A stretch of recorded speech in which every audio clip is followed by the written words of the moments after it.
This is a video on digestive tract, so we are going to talk about a lot of symptoms in a short period of time. It's really good to go back and check out the basic modalities video in case there's something that we don't touch on today, just in the interest of time, that could be a symptom that your kiddo is looking at. Dr. Petersons, let's start with the digestive tract up toward the top. So let's start with heartburn.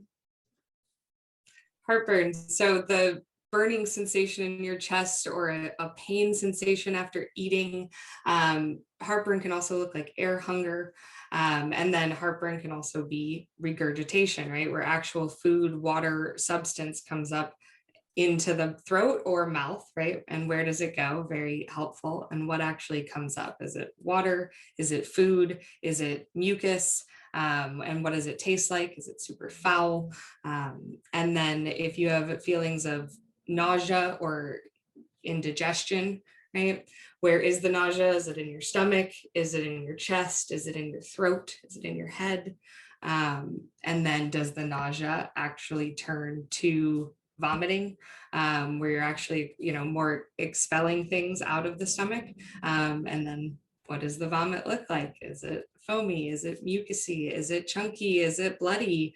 What is the consistency, flavor, that type of thing? Anything that makes... Oh, sorry. Something that can make a difference here is position.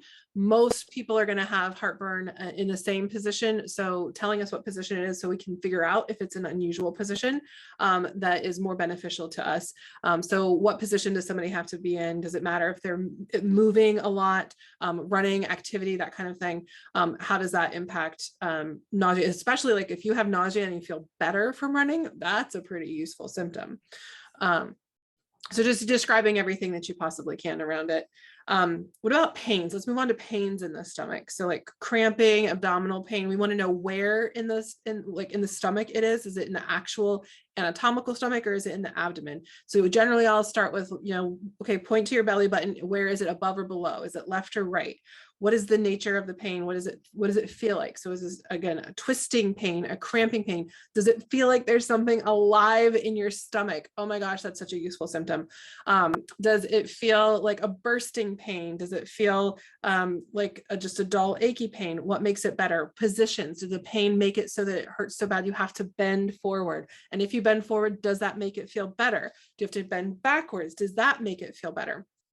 Do you have to lay on your side and not move at all to make the nausea or the pain get better?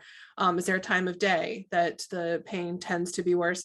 Is it after eating a tiny amount of food, you feel very full and you feel pain? Is it after eating an enormous amount of food, but then 30 minutes later, you feel hungry again and need to eat an enormous amount of food again?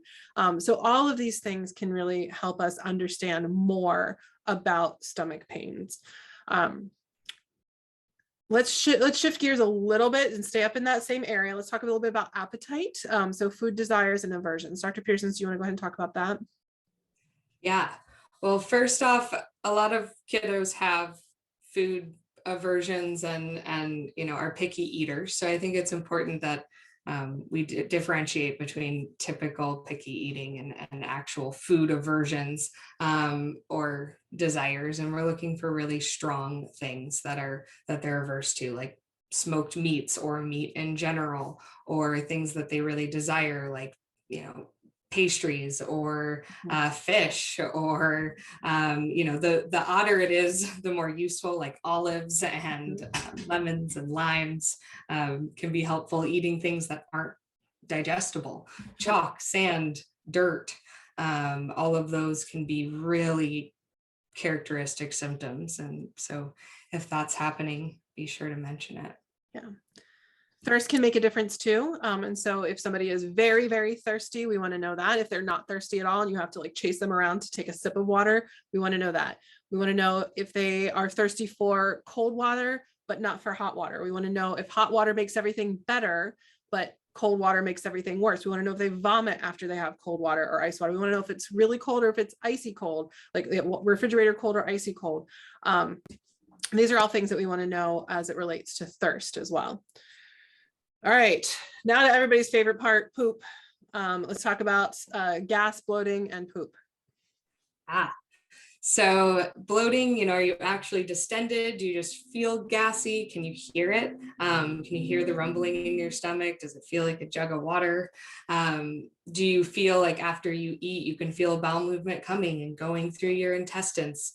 And then the bowel movement itself. Do you have urgency, so needing to go very, very quickly, or the feeling that you need to go but not actually being able to go, going but only being able to go a little bit, or pellets, or we call sheep-like dung, so pellets smushed together, very characteristic. Or is it a big baseball, or do you have to remove the stool, what we would call mechanically, because it's so large or it's so hard that it's not coming out on its own?